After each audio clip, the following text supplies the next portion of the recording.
کلندر wise کے سبھی ناظرین کو السلام علیکم۔ پیارے دوستو، سعودی عرب کے ایک معروف ڈاکٹر محمد بن مرسل کا سر قلم کر دیا گیا۔ پورا سعودیہ اس نوجوان کے لیے غم زدہ ہو گیا۔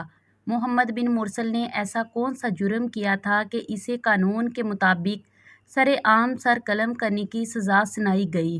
سوشل میڈیا پر وائرل ہونے والی ویڈیوز نے حقیقت سے پردہ اٹھا دیا۔ کیا محمد بن مرسل بے گناہ تھا؟ کیا سعودی عدالت نے غلط فیصلہ سنایا؟ آج ہم آپ کو محمد بن مرسل کے گناہ اور اس کی سزا سے متعلق اہم معلومات فراہم کرنے کی کوشش کریں گے، لہٰذا ویڈیو کو آخر تک ضرور دیکھیے گا۔ ویڈیو کو لائک اور چینل کو سبسکرائب کرنا ہرگز نہ بھولیے گا۔ تو آئیے چل کر موضوع کا باقاعدہ آغاز کرتے ہیں۔ پیارے دوستو، یہ بات تو آپ سبھی جانتے ہوں گے کہ سعودی عرب کو اسلامی سزاؤں کے نافذ کے حوالے سے پوری دنیا میں منفرد مقام حاصل ہے۔ ان سخت سزاؤں کے اطلاق پر جہاں مغربی ممالک سعودی عرب کے نظام انصاف اور اسلامی سزاؤں کو ظالمانہ عمل قرار دیتے، وہیں مسلم دنیا میں ان سزاؤں کو سراہا جاتا ہے اور یہ سمجھا جاتا ہے کہ ان سزاؤں کی وجہ سے سعودی عرب میں جرائم کی شرح نہایت ہی کم ہے۔ تاہم انصاف سزاؤں کے باوجود اکثر اوقات سعودی عرب میں حیران کن واقعات رونما ہوتے ہیں۔ یہاں کہ جیسا کہ گزشتہ دنوں ایک واقعہ پیش آیا جس نے پورے سعودی عرب کو غمزدہ کر دیا۔ یہ واقعہ ایک معمولی تکرار سے شروع ہوا، مگر اس تکرار کے نتیجے میں ایک کزن نے دوسرے کزن کو قتل کر دیا۔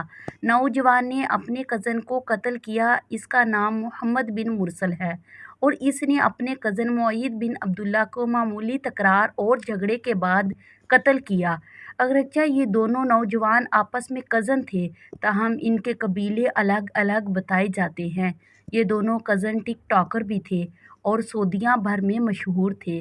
اس قتل کے بعد محمد بن مرسل کو قانون نافذ کرنے والے اداروں نے گرفتار کیا اور اس پر مقدمہ چلایا گیا۔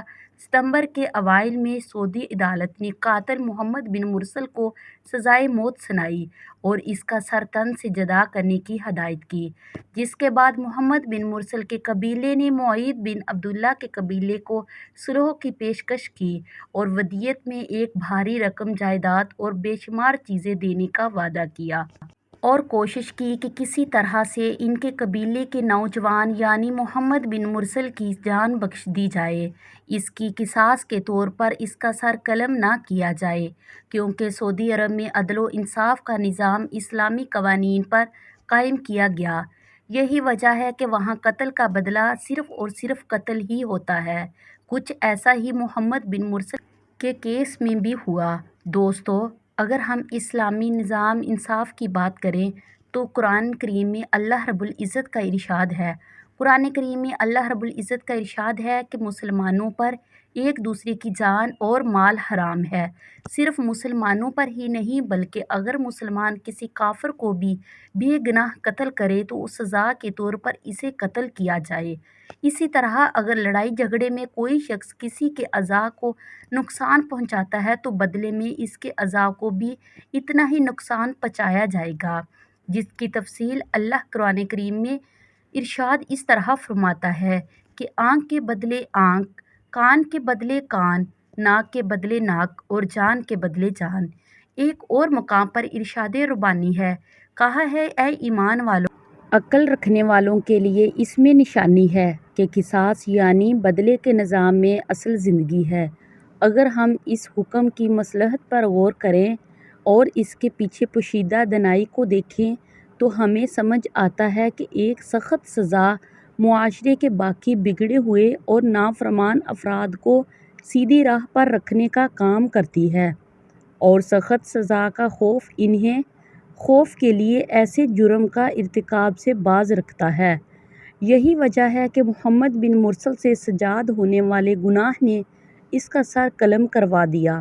محمد بن مرسل کے قبیلے نے معید بن عبداللہ کے قبیلے کو اور ان کے ماں باپ کو اپنی ساری جائیداد اور رقم اور ان کے خاندانی ورثے کی تمام قیمتی اور نادر چیزیں پیش کی، لیکن معید بن عبداللہ کے گھر والوں نے کسی بھی قسم کا انکار کیا اور قصاص پر زور دیا۔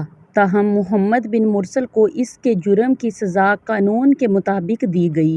ناظرین، سعودی عرب کا نظام انصاف ہمارے لیے ایک مثال ہے کہ وہاں متاثرہ خاندان یعنی محیط بن عبداللہ کے خاندان کو کسی بھی طرح سے دباؤ میں نہیں لیا جا سکا اور نہ ہی کسی شخص نے ایسی کوشش کی۔ البتہ محمد بن مرسل کے قبیلے کے بزرگوں اور عزت دار افراد نے محیط بن عبداللہ کے قبیلے کے سامنے زمین پر بیٹھ کر اپنی اپنی پگڑیاں ان کے قدموں میں رکھیں اور اپنے سر پر مٹی ڈالتے ہوئے ان سے معافی مانگی اور انہیں بھاری رقم اور ودیت کی پیشکش بھی کی، اور قاتل یعنی کہ محمد بن مرسل کی ماں نے اپنے بیٹے کو پھانسی پر بھیجنے سے پہلے گلے لگا کر زور و قطار روتے ہوئے پیار کیا۔ ان مناظر نے سعودی عرب سمیت دیگر ممالک کے افراد کو بھی رنجیدہ کیا۔ عرب ممالک سے یہ آواز بلند ہونے لگی کہ اس قاتل کو معاف کر دینا چاہیے۔ بات صرف یہیں پر نہیں رکی بلکہ محمد بن مرسل کے بزرگوں کے علاوہ محمد بن مرسل کے چھوٹے بیٹے نے بھی مقتول کے خاندان کے سامنے گڑ گڑاتے ہوئے اور روتے ہوئے اپنے باپ کی معافی کی التجا کی۔ لیکن محمد بن مرسل کے گھر والوں نے یہ نہیں سوچا کہ ان کے بیٹے نے جس شخص کو قتل کیا ان کے گھر والے بھی اسی کر اور دکھ سے گزر رہے ہیں جس دکھ اور کرب سے وہ اب گزرنے والے ہیں۔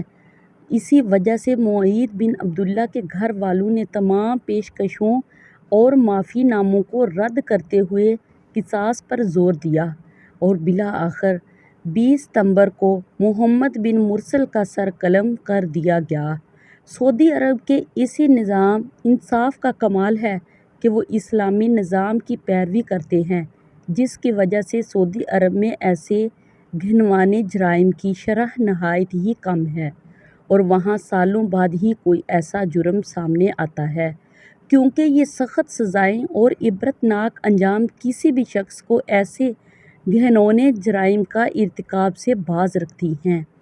دوستو، اسلامی تاریخ بھی انصاف کی ایک ایسی مثالوں سے بھری پڑی ہے جہاں دوسرے خلیفہ امیر المومنین سیدنا عمر بن خطاب رضی اللہ تعالی عنہ کو برسر منبر ایک شخص ٹوک کر کہتا ہے کہ اے عمر، مال غنیمت میں سے جو تقسیم ہوئی تھی ہم دیکھ رہے ہیں کہ اس کا بنا ہوا کرتا تم نے پہن رکھا ہے، لیکن ان چادروں کا سائز چھوٹا تھا اور تمہارا قد لمبا ہے، تو تمہارا یہ کرتا ایک چادر میں کیسے بن گیا؟ تم نے سب کو ایک ایک چادر دی، تو کیا تم نے اپنے لیے 2 چادریں رکھی؟